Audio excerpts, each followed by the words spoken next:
Bonjour, ravi de vous retrouver pour une nouvelle émission de Lumière intérieure. Cette semaine, j'ai la joie d'accueillir une femme et une maman, animatrice télé, chanteuse, comédienne, auteure, avant danseuse. Elle a beaucoup de cordes à son arc. J'ai la joie d'accueillir Séverine Ferrer. Bonjour. Bonjour Séverine Ferrer, merci d'être avec nous. Très heureuse d'être là, vraiment. Alors on va parler de beaucoup de choses, mais notamment de votre dernier projet qui monte sur les planches en ce moment. Ça s'appelle La Voix des femmes, la voix avec un E. Voilà. On en parlera d'ailleurs, pourquoi avec un E et pourquoi pas avec un X. Exactement. Un projet 100% féminin que vous avez initié avec votre metteuse en scène Léa Landau. Vous avez recueilli la parole de femmes qui ont subi des violences, du harcèlement, le plafond de verre. 45 femmes se sont exprimées, ont écrit des textes et ces textes sont interprétés tous les soirs par 5 comédiennes, pas toujours comédiennes, il y a aussi des violonistes, puisqu'on voit Anne Gravoin. Ouais. On voit aussi Marie Fugain, Maïmouna Gaye, Charlotte Gassot, et vous-même, bien sûr. D'ailleurs, je vous propose de regarder tout de suite un extrait, comme ça on se met dans l'ambiance. C'est l'art de se résigner, de prendre sur soi, et surtout de se taire. Mais moi, j'étais tellement bavarde.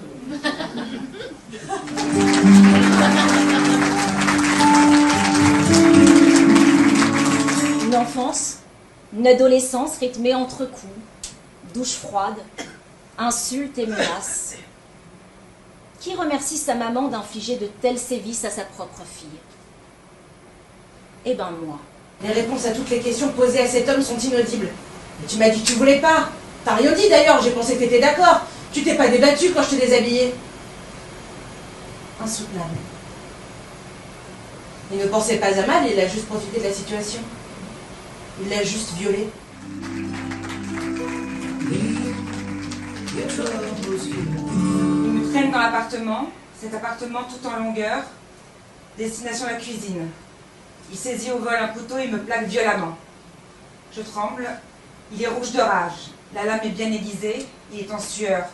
La lame caresse doucement la peau de mon cou. Un froid glacial envahit mon corps. J'ai peur. Il y a comme un jour sans fin.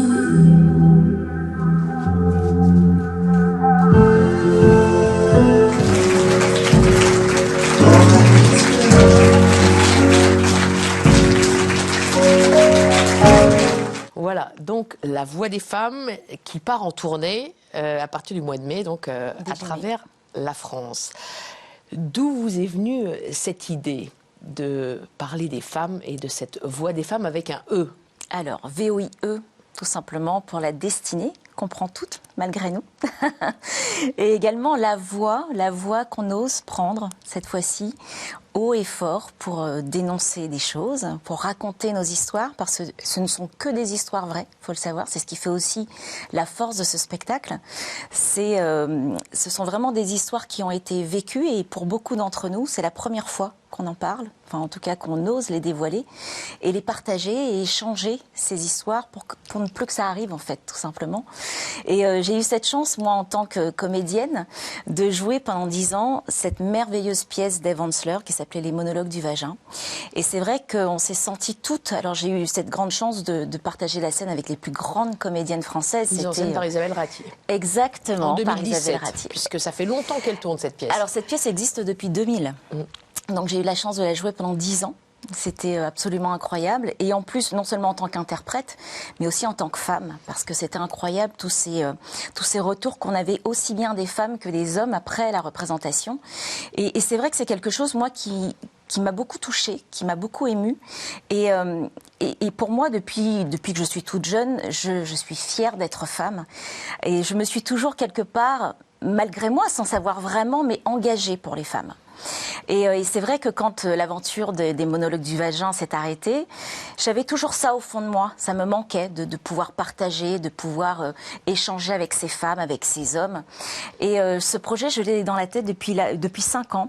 Ça faisait pas mal de temps que j'y pensais. Et puis la vie, évidemment, s'affole et on fait plein de choses et on fait plein de projets. Et j'ai pas forcément pris le temps de me poser et de le mettre en place. Je l'avais bien en tête, mais jusqu'ici, j'avais pas pris le temps. Entre-temps est arrivé le mouvement MeToo. Donc on fête les 5 ans de MeToo et à l'époque, beaucoup d'entre nous, et je parle au nom de toutes ces copines comédiennes, journalistes, féministes, auteurs, etc., qui n'ont pas osé témoigner, non pas par lâcheté, loin de là, mais tout simplement parce qu'aujourd'hui, à l'heure des réseaux sociaux, on n'avait pas forcément envie d'être jeté en pâture dans la presse à scandale, de faire le buzz, tout simplement. Aujourd'hui, on a des familles, des compagnons, des enfants, et une carrière est tellement compliquée à construire qu'il suffit que, justement, qu'on tape notre nom et qu'on se rende compte qu'on a été soit victime de violence ou de harcèlement, etc. Et ce qui va revenir le plus souvent, c'est cette histoire-là, et finalement, nos carrières, tellement compliqués à construire, vont se retrouver relayés au second plan. Et c'était pas du tout le but. Donc c'est vrai que on s'est concerté toutes, hein, évidemment, parce qu'on s'est senti concernés aussi. C'était important aussi que la libération de la parole des femmes, en effet, eh bien, tout d'un coup, que les langues se délient et qu'il fallait qu'on entende ces histoires-là. On s'est tu. Comment ça, concertez toutes? Vous êtes parce que c'est vous l'initiatrice, c'est-à-dire qu'on se parle beaucoup Ouais. entre comédiennes. J'avais encore pas tout à fait parlé de ce projet-là, je l'avais en tête, mais sans vraiment en parler aux copines. Et c'est vrai qu'au moment du premier confinement est arrivé ce satané virus qui nous a un peu bousculé, qui a bousculé nos vies. Covid, comme Le on Covid, répète moi je ne le bien féminise pas, je déteste ça. dans la pièce, d'ailleurs, un virus. on l'entend. Oui, c'est un virus, donc un virus, c'est le Covid. Masculin, Voilà. et non pas féminin. Quand on m'a dit la Covid, j'ai hurlé, j'ai bondi. C'est un peu mon côté féministe, ça. Et du coup, ce qui a été vraiment décisif, c'est déjà que la vie nous offrait ce cadeau de nous poser, enfin, de faire une sorte de bilan, de prise de conscience, de revoir aussi nos priorités. Et finalement, moi, j'ai pris ça comme un cadeau du ciel, parce que j'en avais vraiment besoin à ce moment précis. Et après ce bilan, je me suis dit, mais quels sont mes projets phares? Et aujourd'hui, quelles sont mes priorités? Et c'est vrai que ce projet a été une évidence. Et je crois que ce qui a été vraiment l'élément déclencheur pour le mettre en route, c'est le premier texto que j'ai reçu au bout de 15 jours. En fait, c'était un message Instagram d'une femme qui m'a écrit en me disant, voilà, je me retrouve entre 4 murs avec mon mari qui se révèle violent et je ne sais pas quoi faire. Est-ce que, c'est un peu une bouteille à la mer que je lance, est-ce que vous pourriez m'aider, me donner des conseils? Et quand ça vous arrive, vous faites, waouh, mais qui je suis moi pour lui dire ce qu'elle a à faire et qu'est-ce que je peux répondre à ça? Donc évidemment, elle savait que j'étais plus ou moins engagée dans différentes associations de femmes, etc. Donc je suppose que c'est pour ça qu'elle m'a envoyé ce message. Vous la connaissiez pas? Pas du tout, mais pas du tout. Donc j'ai mis au moins 3 ou 4 heures avant de pouvoir répondre. J'enlevais les mots, je remettais les mots, je voulais qu'ils soient justes, j'en parle à mon mari, il me dit « Oh, c'est dur, enfin, c'est une responsabilité, quoi ». Donc évidemment, je lui ai donné toutes les associations, les noms des associations et les personnes avec lesquelles je travaillais déjà, etc. Le numéro d'urgence, bon, bref. J'ai tout envoyé, je n'ai pas eu de nouvelles.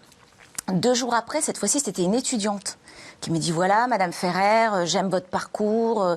Quand je vois la situation actuelle avec ce Covid qui tombe, je suis complètement déboussolée. Je ne sais pas, je ne crois plus en l'avenir. Et là, je me dis, non, mais il y a quelque chose. Donc là, c'est là que j'appelle les copines, mes copines comédiennes, etc. Je fais, les filles, il est en train de se passer quelque chose. Est-ce que vous aussi, vous avez ce genre de message? Elle me dit, non, mais Séverine, mais attends, mais c'est un truc de dingue. Qu'est-ce qu'on fait? Qu'est-ce qu'on peut faire? Elles aussi, donc, elles recevaient mais on aussi était toutes dans le même état d'esprit. Et là, je me suis dit, bon, ben voilà, je crois que la voix des femmes, c'est maintenant. Et j'ai commencé à décrocher mon téléphone. J'ai appelé toutes les copines. Donc, elles étaient 45. Aujourd'hui, on est un petit peu plus parce qu'il y a plein de filles qui sont venues rejoindre l'aventure. Oui, donc tout de suite, vous aviez votre liste de 45 copines. Oui, donc, parce qu'en fait, en tant que copine, on se parle. On connaît toutes les histoires des unes et des autres. Plein d'histoires qui n'ont jamais été divulguées et qu'on a gardées pour nous, et c'est normal. Mais cette fois-ci, on s'est dit qu'on ne pouvait plus se taire. Et du fait d'avoir cette notoriété qui permet de prendre la parole et qu'on nous écoute, eh bien, on s'est dit qu'on allait la prendre pour toutes ces femmes, en plus qu'on qualifie d'invisibles, ce qui est absolument inacceptable. Enfin, moi, je ne peux pas l'entendre à chaque fois que j'entends les invisibles. Pour moi, c'est vraiment, ça me ronge, ça me met dans une fureur pas possible. En fait, ces textes, ils viennent de ces femmes-là ou ce sont aussi les 45 Alors, ces textes copines qui les ont écrites? Des 45 copines qui sont toutes connues. En s'inspirant des histoires qu'elles ont reçues ou que vous avez reçues? Pas du tout. Non, pas du tout. C'est notre histoire. que nous racontons pour la première fois. C'est ce qui fait aussi la force de ce spectacle. C'est-à-dire que tout ce qu'on avait au fond de nous tout bas, on s'est décidé toutes au même moment de les raconter pour ne plus que ça arrive en fait. Donc chacune raconte son histoire. Alors attention, il n'y a pas que avec des un choses... mélange des textes. Voilà, on aborde toutes les problématiques de femmes, mais ce ne sont que des histoires vraies. Mais attention, il n'y a pas que des choses terribles. Évidemment, on parle de violence conjugale, on parle de harcèlement, on parle de la place de la femme dans le monde du travail, on parle de toutes ces problématiques, mais aussi de maternité, d'amour, de sexe. Il y a aussi beaucoup de légèreté. Attention, il n'y a pas que des choses horribles. Et d'ailleurs, c'est vraiment, pour moi, je qualifie ce spectacle d'aventure théâtrale à dimension sociale et humaine. Parce que c'est vraiment le cas. Et en même temps, c'est un vibrant hommage à la femme dans toute sa splendeur et en traversant justement en abordant toutes les problématiques de femmes et en essayant de raconter un maximum de choses et de faire que cette parole soit entendue. Parce qu'il ne faut pas croire, ce qu'on veut aussi faire passer à travers ce spectacle, c'est que la notoriété n'épargne pas les violences, n'épargne pas le malheur, n'épargne pas les douleurs qu'on peut avoir dans la vie de tous les jours. En fait, ce qu'on est en train d'expliquer à toutes ces femmes qui sont dans l'ombre et à qui ça arrive tous les jours, c'est de leur dire que nous aussi on l'a vécu. Et aujourd'hui on veut partager nos expériences. Juste ici, on s'était tu, mais on a aujourd'hui on a besoin aussi, ce besoin, je crois que c'est le moment et c'est viscéral pour nous toutes aussi, d'échanger nos histoires pour vous dire, regardez, en fait, notre histoire est aussi la vôtre et votre histoire est aussi la nôtre. Et comme vous avez effectivement recueilli des textes aussi, enfin les premiers de ces femmes inconnues... Alors non, on n'a pas du tout touché... Non, vous n'avez pas du tout touché à leurs histoires à elles, tout en les romançant ou en Non, pas du tout. Ce ne sont que des histoires vraies, et ce qui fait aussi la puissance... des histoires vraies qui vous appartiennent à vous, les 45, c'est ça? Voilà, que vous, exactement. vous Et ce qui fait aussi la puissance de ce texte, c'est que toutes les comédiennes qui sont sur scène, alors on a voulu, certaines assument complètement leur texte. Par exemple, Nathalie Marquet-Pernot, qui, on sait très bien, parce qu'elle en a parlé beaucoup, qu'elle a été atteinte d'un cancer, et Nora Malagré, qui a eu et qui a toujours l'endométriose, elles en parlent ouvertement. Donc on sait forcément, et elles veulent défendre leur texte. Mais par contre, beaucoup d'entre nous, c'est encore très récent, c'est-à-dire que ça a été une thérapie pour beaucoup d'entre nous, même si ça n'y paraît pas, on a l'impression qu'on peut s'exprimer, on parle sur scène devant des tas de gens et qu'on n'a pas de problème avec ça. Mais d'écrire son histoire, c'est une toute autre chose. Et pour beaucoup, ça a eu un effet thérapeutique. De la partager. De la partager, et certaines d'entre nous sommes encore très fragiles par rapport à ça, mais on a besoin d'échanger aussi pour que ça n'arrive plus, justement. Et c'est pour ça qu'on se passe les textes. Oui. Donc le spectateur ne sait pas aussi, par pudeur, ne sait pas à qui appartient quel texte, mais on sait que, ce que vous dites d'ailleurs, dans ces 5 comédiennes, on sait qu'il y a forcément son histoire qui va être entendue lors de la soirée de représentation.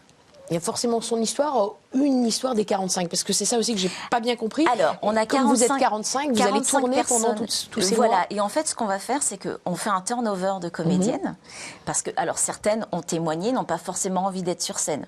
Elles sont respectées dans leur secteur d'activité, etc. Parce qu'il y a des avocates, il y a des chefs d'entreprise, des journalistes. Donc on ne verra pas forcément sur scène. Qu'on ne verra pas forcément sur scène, mais qui ont eu envie de témoigner. C'est leur histoire. Donc elles nous ont confié les histoires et on les partage et on les illustre pour elles, on les interprète pour elles. Exactement. Mais c'est vrai que parmi toutes ces femmes, il va y avoir un maximum de femmes, évidemment, puisque j'espère que ce spectacle va fonctionner. On touche on du croise bois, les doigts. Voilà.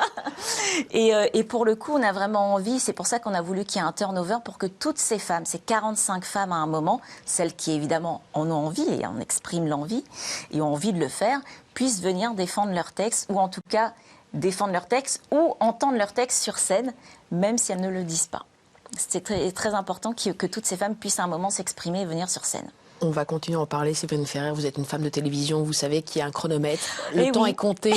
Et on me dit déjà dans l'oreillette que j'ai largement débordé. Je sais, mais c'est normal. Il y a une deuxième partie.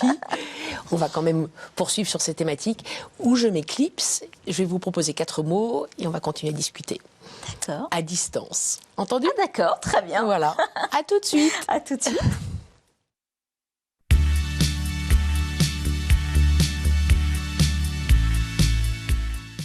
Impeccable. Impeccable. Alors, je vais vous proposer mon premier mot. Et ce mot, c'est le mot étoile. Étoile. Il y a beaucoup d'importance dans ma vie. Oui, il y a un livre qui mentionne Oui. étoile. Étoile, c'est aussi star en anglais. Oui, mais pour moi, ça L'enfant veut pas dire star. grand-chose, moi, star. Le mot star m'effraie, moi.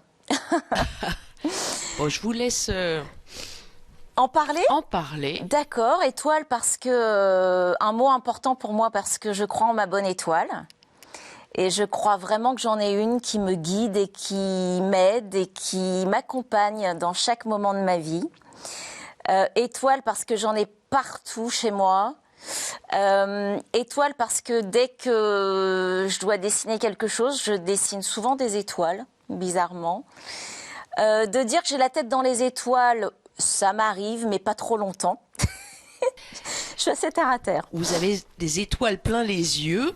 C'était le titre de votre livre Oui. en 2004, qui est juste à côté de vous d'ailleurs. Oui. Qui est là? Non, c'est rigolo parce que je ne voulais pas qu'il s'appelle comme ça. Je voulais qu'il s'appelle Minimis, qu'il s'appelle Minimis. Et en fait, l'éditeur a dit non.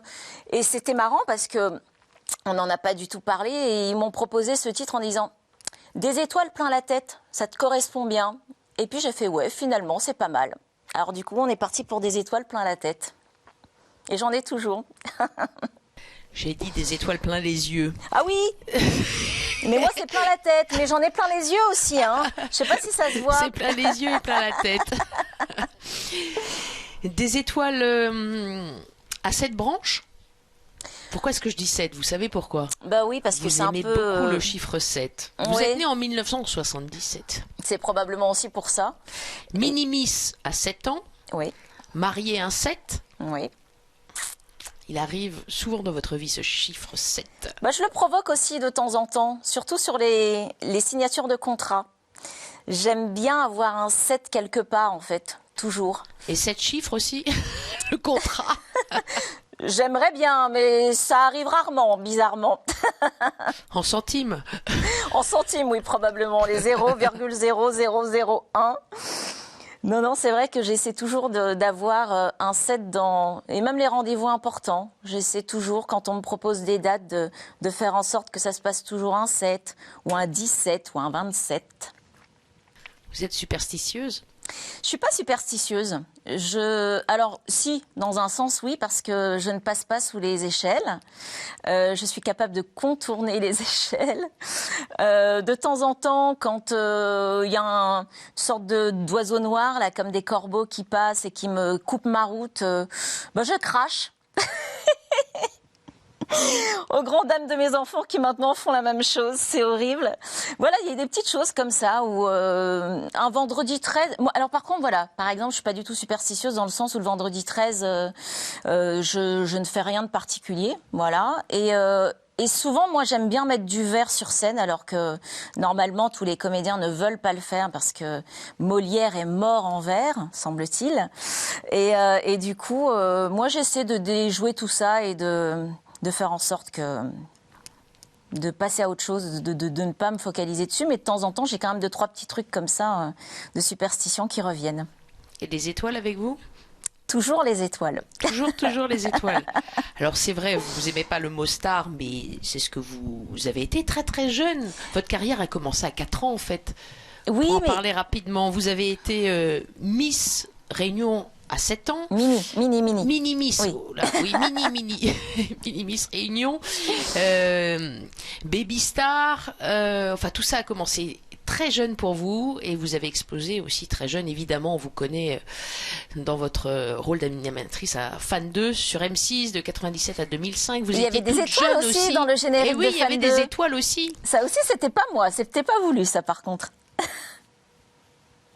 Non, c'est vrai que oui, alors le mot star me dérange dans le sens où pour moi les stars ce sont vraiment des femmes incroyables comme Marilyn Monroe, comme Greta Garbo, comme Marlène Dietrich, comme toutes ces femmes qui ont marqué. Et moi, je ne me suis jamais qualifiée de star. J'ai toujours trouvé ça absurde.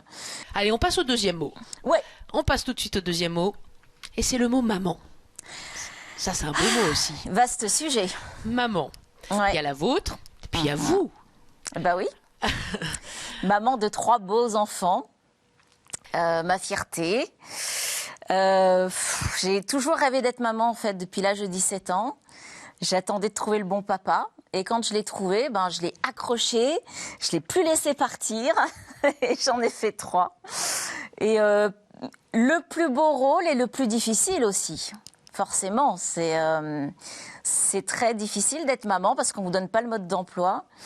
Et c'est vrai que j'ai 3 générations à la maison, donc assez compliqué. Et j'ai voulu... Alors c'est marrant parce qu'on en revient aux 7. Souvent j'ai laissé 7 ans entre chaque enfant, enfin pratiquement 7 ans. Donc parce que je trouvais que c'était chouette d'en profiter pleinement.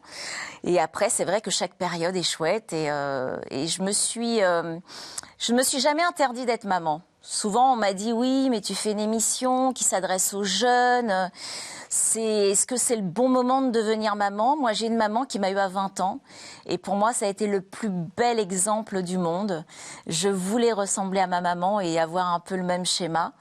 Et finalement, j'ai été maman très jeune, à 22 ans et demi. Et c'est le plus beau cadeau qui m'a été fait. Et c'est vrai que du coup, je voulais 3 enfants. Une semaine avant vos 23 ans, j'ai lu. Ouais, dans exactement. votre livre. Ouais, parce que quand les émissions de Fan 2 passaient encore, j'avais encore mon gros bidon parce que je m'étais fait une ceinture avec une tête de citrouille pour Halloween. Donc j'étais en train de faire l'émission avec ma tête de citrouille, je passais à ce moment-là et dans mes bras, j'avais mon petit boubou, c'était chouette. Votre petit boubou qui s'appelle Joshua. Exactement. L'aîné, qui veut dire sauveur en Et hébreu. qui veut dire, je vais vous raconter une anecdote qui est absolument dingue. À l'époque, donc j'étais enceinte de 6 mois et mon rêve absolu était de partir en Israël en pèlerinage et ça ne s'était jamais fait. Et donc, mon copain Bernard Montiel, qui était à l'époque ambassadeur d'un très grand groupe d'hôtels, m'appelle et me dit voilà, on ouvre un très bel hôtel. Justement, c'était pas à Jérusalem, c'était à Jérusalem. Si. Et donc il me dit écoute, j'ai très envie que tu viennes parce que je sais que tu en as très envie. Et il me dit viens et tu peux venir avec quelqu'un. Et pour moi, il était essentiel que je vienne avec ma maman parce que ce moment-là, il était à moi et à maman. Donc on est allé, c'était magnifique, en plus on était avec Mireille Darc qui elle aussi qui était très mystique, qui avait beaucoup aussi qui avait une vraie sensibilité et une vraie spiritualité. Il y avait Vanessa Demouy aussi. Et en fait, quand on est arrivé là-bas, il nous avait prévu tout un parcours. Et moi je lui dis non mais je suis obligée d'aller voir où est né le petit Jésus, quoi. C'était important pour moi. Et donc, ils ont fait des pieds et des mains et finalement, on a pu y aller. Bethléem. À Bethléem. Et on est arrivé sur cette grande esplanade. Donc, la personne du bus nous dépose et il nous dit, attendez là. Et là, il y a un monsieur qui arrive, sorti de nulle part, et qui vient, qui me fait « Oh, t'es enceinte !» Je fais « Oui !» Tout, il me dit « Est-ce que tu sais ce que c'est ?» Je dis « Oui, c'est un fils, c'est un garçon. » Il me fait « Oh, c'est un garçon, et tu vas l'appeler comment ?» Et moi, depuis toujours, j'avais 2 prénoms. C'est-à-dire que je savais exactement comment j'appellerais ma fille et comment j'appellerais mon fils. C'était Joshua et Marie. Il se trouve que j'ai pas eu de fille. Bon, voilà, comme ça, c'est réglé. Et du coup, je lui dis « Oui, il va s'appeler Joshua. » Et il me dit, mais tu sais ce que ça veut dire ? C'est Yehoshua, c'est Jésus. Et là, je vous jure, je me suis effondrée en larmes, parce que je ne connaissais pas, j'ai toujours adoré ce prénom. Je sais que c'est un prénom biblique, mais j'ai toujours adoré ce prénom. Et là, je regarde maman en pleurs aussi. On était tous en pleurs au final. Et je me dis, mais je peux pas lui donner ce prénom-là, il est trop fort, il est trop puissant, ce serait pas un cadeau de lui donner ce prénom-là. Et on descend dans cette grotte qui n'avait évidemment rien à voir avec toutes les images que je pouvais avoir enfant, avec la grotte du petit Jésus, le petit truc en paille, l'âne, le bœuf, n'importe quoi, tout ce qu'on a comme image. Et quand je me suis retrouvée devant cette pierre, donc c'est une sorte de rond comme ça avec une vitre, et puis on peut poser la main sur la pierre où est censé être né Jésus. Et du coup, je vous jure, c'était comique quand même quand j'y repense. J'étais là à 4 pattes avec mon gros ventre en train de le poser sur la pierre. Et t'avais tous, là, et particulièrement Bernard, qui me disait, mais oh la pleureuse, mais c'est pas possible. Et encore aujourd'hui, quand on se voit, on parle de ce moment, mais c'était tellement magique. J'ai eu cette chance d'y retourner il y a quelques mois. Et c'était toujours aussi fort. C'était toujours chouette. Donc voilà, c'est Joshua. Voilà, le premier s'appelle Joshua. Et les autres, les deux autres? Le deuxième s'appelle Milo, rien à voir avec un prénom biblique. Et parce que je les aime tant, ces prénoms bibliques, le dernier s'appelle Elijah. Elijah. Ouais. Très joli. On essaye. Oui. Quelles ont été vos inspirations pour trouver ces deux derniers prénoms? Bon, les deux, Milo, on l'avait entendu, on trouvait ça super, donc on s'est pas posé de questions. Et le dernier, on a beaucoup hésité. Et tout simplement, en allant voir Le Seigneur des Anneaux au cinéma, quand j'ai vu Elijah Wood, j'ai trouvé Elijah ça Wood, bien sûr. tellement beau que je me suis dit, ce sera Elijah. Sans savoir que c'était un prénom biblique. Après, en faisant des recherches, je me suis rendu compte que c'était encore un prénom biblique. Un prénom biblique qui veut dire quoi encore? Alors, je ne sais plus. Vous me posez une colle parce que je ne sais plus. Mais je crois que c'est très bienveillant, c'est à son image. On regardera, on re-regardera. On regardera ça. Je vais regarder ça en attendant. On est sur le mot maman. Vous êtes une super maman. C'est le plus beau rôle pour vous? Non. Non. J'aurais dit ça il y a quelque temps. Mais plus j'avance et plus je me dis que c'est un rôle qui est très difficile. Parce que ce n'est pas simple de grandir avec des enfants qui n'évoluent pas forcément dans la même époque que vous. L'arrivée de tout ce qui est réseaux sociaux, c'est des choses qu'on ne maîtrise pas forcément. Je trouve que c'est des choses aussi qui enlèvent beaucoup la communication, qui quelque part met une sorte de distance entre nous et nos enfants. Et c'est parfois difficile. Enfin, la période de l'adolescence est complexe, mais évidemment, c'est le plus beau rôle. C'est ce que je disais, mais plus ça va et plus c'est un rôle qui est pas simple. C'est le plus beau et à la fois le plus dur, je trouve. C'est ce que je disais au tout début. C'est on est évidemment, enfin moi je pense que je l'ai depuis toujours au fond de moi. Hein, je suis une vraie mère poule, quoi. Je suis très, voilà, je suis un peu, de temps en temps peut-être un petit peu envahissante. Hein, je le sais, mais je me soigne. Mais pour le coup, c'est un rôle que je découvre au fur et à mesure. Et aujourd'hui, je trouve qu'il est de plus en plus compliqué. Et c'est un rôle pour lequel vous avez des conseils quand même que vous donnez sur Internet? Vous avez un blog, Maman au top? Oui, c'est vrai que l'univers des enfants, j'ai vraiment, c'est quelque chose qui me touche. J'ai toujours été en rapport, enfin en tout cas en connexion avec les enfants et beaucoup de mes projets tournaient aussi autour des enfants. En fait, pour moi, la femme et les enfants, c'est complètement complémentaire. Donc, je suis toujours beaucoup dans la famille parce que la famille, pour moi, dans mon éducation, en tout cas, c'est extrêmement important. Et on va en parler, Séverine, ça va venir avec notre troisième maman, mot. Famille. Oui, forcément, indissociable. maman, famille, etc. D'ailleurs, en attendant, ça m'est revenu, enfin j'ai regardé un petit peu, j'avoue. Elijah, c'est Dieu et Yahvé. C'est voilà. ça, la Encore définition un prénom hébraïque. très fort, très intense. Très très fort. Dieu et Yahvé. Donc il y en a un c'est Jésus et l'autre c'est Dieu. Voilà, comme ça, mais sans le savoir. Hein. Celui Vraiment, qui est au milieu, Milo, bon, c'est... il est plus tranquille. Il est plus tranquille. Il est moins chargé. Ça n'empêche pas qu'il ait aussi beaucoup de personnalité. J'en doute pas. On passe au troisième mot. Troisième mot, c'est réunion. Eh oui, l'île de la Réunion. Ça peut être l'île de la Réunion. Réunion de famille aussi. Réunion de famille. Puisque vous êtes réunionnaise. Exactement. Enfin, en tout cas, mes parents sont originaires de la Réunion parce que moi, je suis née à Montpellier. Et du coup, la Réunion, j'y ai passé toute mon enfance et mon adolescence puisque j'ai quitté la Réunion à l'âge de 12 ans et demi. Et je suis venue m'installer avec toute ma famille en métropole. Mais la Réunion, ça reste des souvenirs inoubliables. Ça reste, pour moi, il y a vraiment une image qui me restera et qui, à mon avis, a été pour moi très importante dans ma construction. C'est l'ouverture au monde. C'est le fait d'avoir vécu avec toutes ces ethnies qui se côtoyaient en toute fraternité et de ne pas, j'ai pas connu le racisme avant d'arriver en métropole, quoi. C'était ça qui était dingue. J'avais plein de petits copains qui avaient différentes religions et j'aimais ça en fait. J'ai toujours été très curieuse sur la culture de chacun et à la Réunion, je me nourrissais de ça et depuis toute petite, j'ai toujours été très très attirée par. En fait, bon, évidemment, moi j'ai une éducation catholique. Hein. J'ai fait ma première communion, ma confirmation, celle d'avant, je ne sais même plus comment elle s'appelle.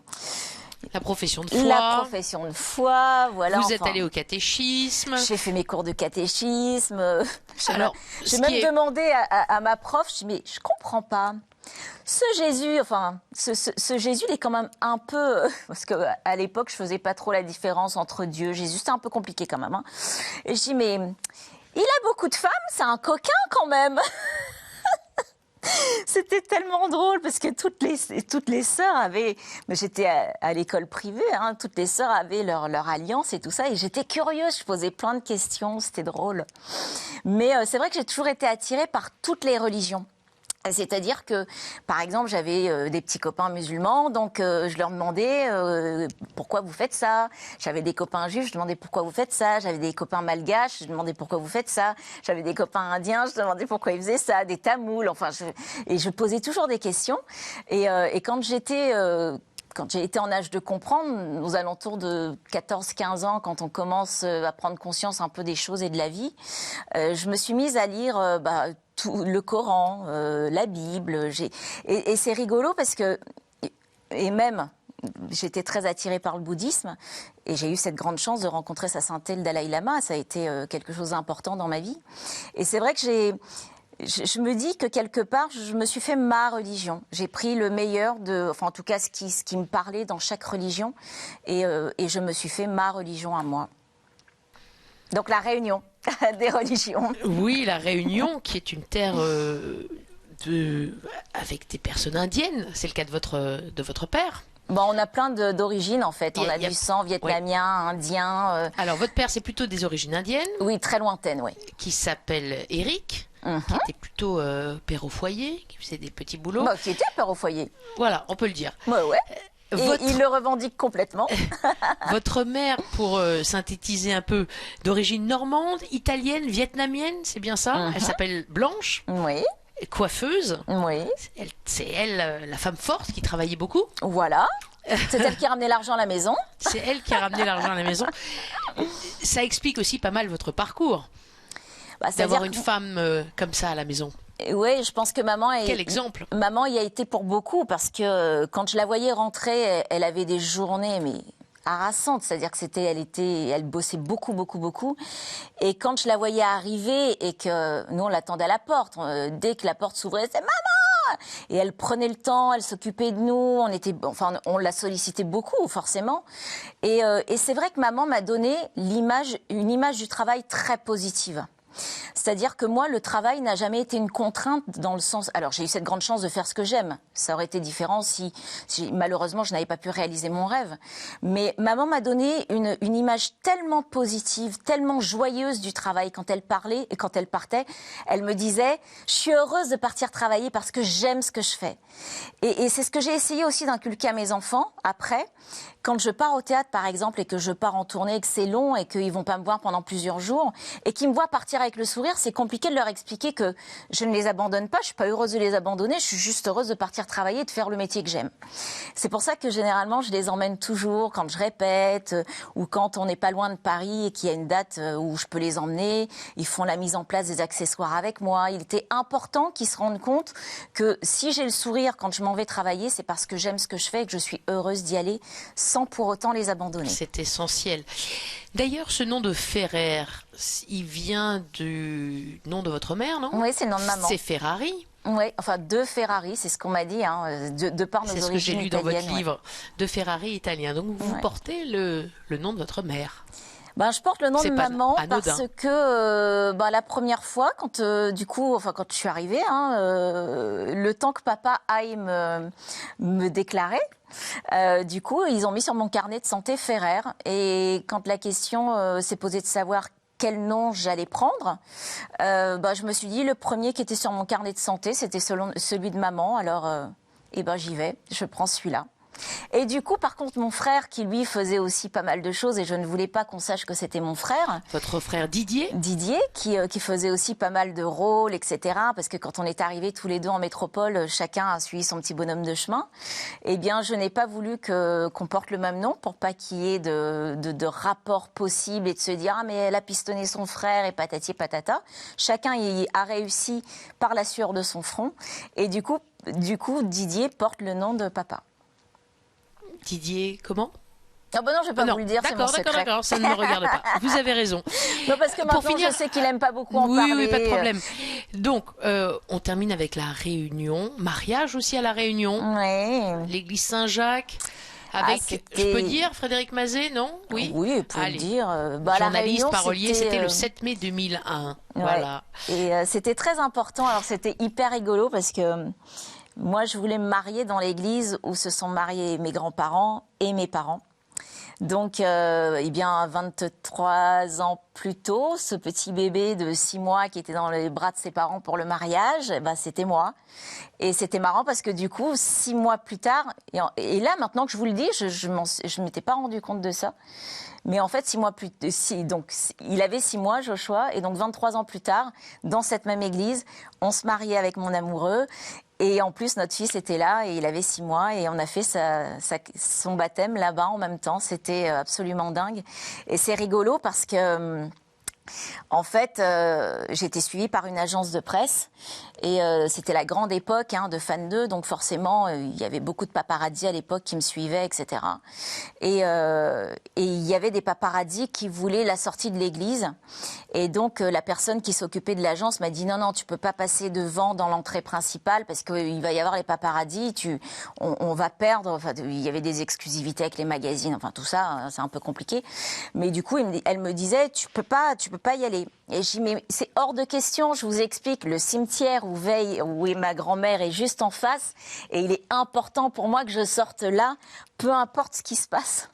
Donc en effet, j'ai pas écouté, je suis sortie par l'entrée principale et en effet, il y a eu plein de photos de paparazzi le lendemain dans toute la presse locale, etc. Mais il était important que je sorte où il y avait ma grand-mère qui était juste au bout de la rue dans le cimetière. Voilà. La mort de votre grand-mère paternelle a été très marquante pour vous. Très dur. Très, très dur. Mais, et c'est marrant parce que du coup, ce projet, c'est vraiment son projet aussi à elle, parce qu'elle est née le 8 mars. Et ça s'invente pas. C'était... en fait, mamie, c'était mon exemple aussi. Il y a eu mamie et maman, voilà, c'est ça. Et c'était très important pour moi aussi que je fasse ce projet pour elle. Pour tout ce qu'elle a vécu, parce qu'elle n'a pas forcément eu une vie facile. Et je crois qu'aussi à travers ce projet, je réalise quelque chose pour elle. Et c'est pour ça que du coup, c'était marrant. En plus, elle est née le 8 mars, donc elle est toujours à mes côtés, tout le temps. La voix des femmes. Ouais. C'est une des voix. Ah c'est à mon avis la voix principale. La voix principale. Ouais. Avec un X du coup. Oui, les deux. Les deux, parce que la voix qu'elle nous a montrée aussi. Ouais. Ça a toujours été une battante. Maman a été une battante aussi. Et si j'ai ce côté battante, je leur dois à elle. Elle s'appelait comment, votre grand-mère ? Alors, ma grand-mère, elle s'appelait Juliette. Oui, d'ailleurs, c'est dédié à Mamie Juliette. À Mamie Juliette. Ouais. C'est vrai. On passe au 4e et dernier mot. C'est aussi une femme que vous aimez. Ah. Vierge. Ah. La Vierge Marie. La Vierge Marie qui a une place très très importante dans ma vie, ouais. Alors, je ne suis plus croyante comme avant à aller tous les jours à l'église ou aller les dimanches à l'église. Alors, je ne peux pas m'empêcher, dès que je suis dans un pays ou dès que je vois une église que je ne connais pas, d'aller la visiter. et surtout de prendre en photo, la folle dingue, de prendre en photo toutes les vierges du monde entier. C'est une passion.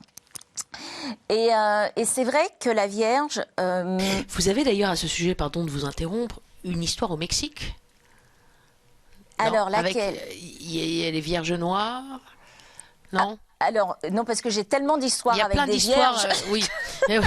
Mais enfin, j'ai lu dans votre livre que le Mexique a été une étape assez fondamentale. Le Mexique a été une étape fondamentale dans le sens où elle m'a réconciliée avec la mort. C'est surtout ça. Et du coup, oui, il y a tellement de choses au Mexique, il s'est passé tellement de choses. En fait, j'avais un problème avec la mort parce que c'est vrai que ma grand-mère n'aimait pas du tout la mort. Et à chaque fois, non mais c'était drôle, hein, mais à chaque fois qu'on passait devant le cimetière, il fallait qu'on ferme les yeux, qu'on se bouche la vue, ou sinon qu'on fasse un détour en voiture pour ne pas passer devant le cimetière. Et moi, ça m'est resté pendant des années. Et quand je me suis retrouvée au Mexique, c'était justement... c'était après, quelques jours après mon arrivée, c'était la fameuse fête où on célèbre la mort. Et c'est la première fois que je rentrais dans un cimetière. Parce que la mort était tellement festive que je me suis dit, mais en fait, c'est pas si flippant que ça. Et j'ai commencé à me réconcilier avec la mort comme ça. Et récemment, je me suis encore plus réconciliée avec la mort, avec le livre « Vivre avec ses morts » de Delphine Orvilleur. Et du coup, je me suis dit, mais bon, de toute façon, c'est un passage obligé et ça arrivera à tout le monde. Mais la mort m'effraie moins maintenant, bizarrement. Et la Vierge, c'est depuis que je suis toute petite, évidemment, je voyais cette femme et on nous expliquait que c'était la mère de Jésus et que elle avait eu un enfant sans avoir de rapport et tout ça. Mais depuis que je suis toute petite, tout ça m'a intriguée. C'est pas tant l'histoire qui m'a intriguée, c'est le destin de cette femme. On en revient toujours à la destinée.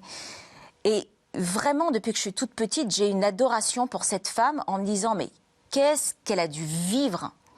Et quand j'ai été en âge de comprendre, donc aux alentours pareil de 14-15 ans, j'ai commencé à lire tout ce qui arrivait sur la Vierge Marie. Et je suis incollable sur la Vierge Marie et toute cette fascination que je peux avoir pour elle, je me suis dit à un moment, il faut que je rende hommage à cette femme qui n'a rien demandé, à cette jeune fille, parce que c'était une très jeune fille quand tout ça est arrivé. Je me suis dit, j'ai envie qu'on la connaisse mieux, cette jeune fille, donc Marie. Et j'ai lu tout ce qui restait, parce qu'évidemment, il y a énormément de choses qui ont été détruites, énormément d'écrits qui ont été détruits. Et tout ce que j'ai trouvé, j'ai tout lu. Je l'ai cherché partout. Quand je suis allée à Jérusalem, on m'a dit qu'il y avait sa tombe quelque part et j'ai cherché partout. Je l'ai jamais trouvée. Enfin voilà, c'est. Et vous continuez à la chercher artistiquement puisque votre premier court-métrage porte Opération Saint-Esprit sur la Vierge Marie, ouais, d'une certaine façon. Ça s'appelle Opération du Saint-Esprit. Opération Saint-Esprit. Opération Saint-Esprit. Ouais. L'histoire d'une jeune fille qui tombe enceinte par miracle. On ne sait pas très bien. D'ailleurs, en regardant ce court-métrage, on se pose la question, puisqu'elle est très jeune, cette jeune fille très généreuse aussi, elle a le cœur sur la main. Est-ce que c'est vous ou est-ce que c'est votre maman? Je me suis pas posé la question. Non. Parce que l'une et l'autre, vous êtes tombée enceinte assez j'aurais adoré pouvoir le jouer, ce rôle. Mais et d'une fille aussi. Bah oui, mais faut pas tout dire. Parce faut que, pas tout dire. Heureusement, je le prends aussi un peu en autodérision, quoi. J'ai essayé de mettre aussi des petites touches. Qu'est-ce que vous avez voulu dire d'ailleurs? Bah, c'était vraiment ça. Je me suis jurée de faire ce court-métrage avant de mourir. C'était une mission. Ça faisait partie de mes projets phares. Et d'ailleurs, c'est pour ça que j'ai mis toutes mes économies dans ce projet. C'était vraiment lui rendre hommage. Rendre hommage parce que je trouvais, moi, très sincèrement, qu'on ne l'avait jamais mise en valeur et que surtout, j'imagine ce qu'elle a vécu à cette époque-là. Et si ça arrivait aujourd'hui, mais vous imaginez à quel point cette fille serait jetée en pâture à la presse. On la prendrait pour une folle alliée. Et quelque part aussi, finalement, Opération Saint-Esprit, la Vierge. Dans ce spectacle, il y a aussi cet hommage, on continue dans l'hommage à la femme et dans ce destin de femme que je trouve fascinant, qui est palpitant, qui est incroyable. Et d'ailleurs... Mais de femme qui n'a pas besoin d'hommes, finalement. C'est vous qui le dites. C'est vrai que quand on y pense, bon après, évidemment, elle a enfanté le Sauveur. Est-ce que vous croyez au miracle? Oui. Oui, je crois au miracle. Et alors, pour ceux qui viendront voir le spectacle, il y a également un hommage. Marie est jamais loin de nous sur scène. Elle est là, avec nous dans La Voix des femmes. On peut en savoir un peu plus? Non. J'ai déjà spoilé un peu tout à l'heure, je ne vais pas recommencer. Surprise alors. Surprise. À voir sur scène auprès Mais de vous. toutes les femmes qui ont compté dans ma vie et dans nos vies, parce que j'ai aussi fait un petit tour de table, sont jamais loin de nous sur scène dans La Voix des femmes. Et moi, je vais être non loin de vous non plus dans quelques instants. Ça y est, c'est déjà fini. Ben oui, c'est déjà fini. Séverine, ça va vite. Vous Ça savez, va la trop télévision, ça, oui, je connais, ça va ouais. très très vite. Je reviens pour la conclusion. Allez, à tout de suite. À tout de suite.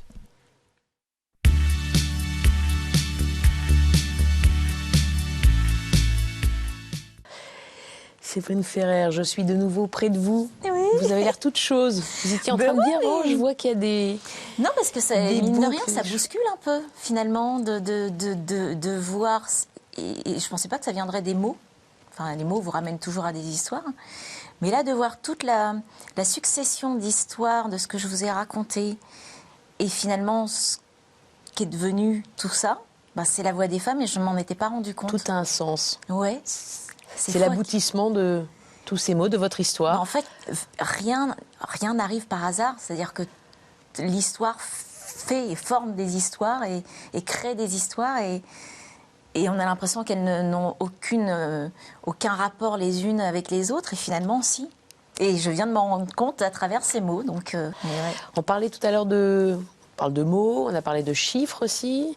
Vous dites que vous n'êtes pas superstitieuse, mais vous portez sur vous constamment un petit papier. C'est ce que vous m'avez dit en coulisses. Je l'ai que depuis vous avez là. toujours, et j'avais envie de vous le partager. On veut bien. C'est un petit papier, vous voyez, qui est bien abîmé, Ouais, une qui a page, bien vécu. une feuille d'école, Ouais. avec mon écriture de 9 ans. C'était pas si mal, finalement. Oui. Et quand j'ai su que j'étais invitée dans cette émission, je me suis dit, j'ai envie de le relire. On m'a offert ce livre, donc La visualisation créatrice. J'avais à peu près 9-10 ans. Et je suis tombée sur un texte qui a vraiment résonné. Et c'est vrai que quand j'ai des coups de mou, ou que tout d'un coup je devais prendre une décision et que je ne trouvais pas forcément la force, je ne savais pas, j'étais un peu perdue, j'aimais relire ce petit papier. Et j'espère aussi qu'il résonnera parmi vos spectateurs, spectatrices. 1. Ma vie est une œuvre d'art. 2. J'aime me considérer comme une grande artiste. Ma vie est mon plus grand chef-d'œuvre. Petit 3.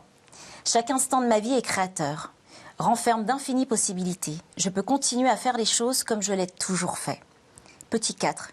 Quelque chose de nouveau, plus gratifiant. Chaque instant offre de nouvelles possibilités. C'est vraiment merveilleux, une forme d'art grandiose. Petit 5. Visualiser une lumière dans mon cœur, éclatante, brillante, et grandir, s'épanchant de plus en plus loin jusqu'à ce que ce soit un soleil d'or déversant sur moi une énergie d'amour. Petit 6. La lumière divine et l'amour divin coulent en moi, à travers moi, sur tout ce qui m'entoure. Capacité de puissance, de rayonnement et de création. Petit 7. La lumière qui m'habite accomplit des miracles dans ma vie. Maintenant et désormais, Dieu œuvre en moi. Je déborde de lumière divine et d'énergie créative, donnant un spectacle, recevant un déferlement d'encouragement, d'applaudissements et de témoignages d'amour et d'appréciation. Je me plais, je me trouve tout à fait bien, je suis en présence d'autres gens, je suis un être fort et créatif. Bravo. Écrit à 9 ans. j'ai trouvé ça dans un livre. Et quand j'ai lu le livre, Incroyable. c'est ce texte qui m'a parlé. Texte fort. Alors, il est très sur moi, et je ne suis pas comme ça. Et c'est en ça, enfin, en tout cas dans ce texte, que je trouvais des choses que je n'aurais jamais osé me dire à moi-même et qui probablement aussi fait avancer. Voilà, c'est pour ça que je trouvais que c'était tout à fait lumière intérieure, c'était tout à fait en... Le bon endroit. Voilà, et pour j'avais exprimer envie de cette vous le lumière transmettre. et cette voix. Ça me permet à Exactement. moi aussi de faire une boucle et terminer pour parler du spectacle, de votre spectacle 100% féminin sur les femmes qui s'appelle La Voix avec un E des femmes. En ce moment en tournée partout en France, du mois de mai, On juin. démarre, oui, début mai, Voilà. en effet, mai-juin.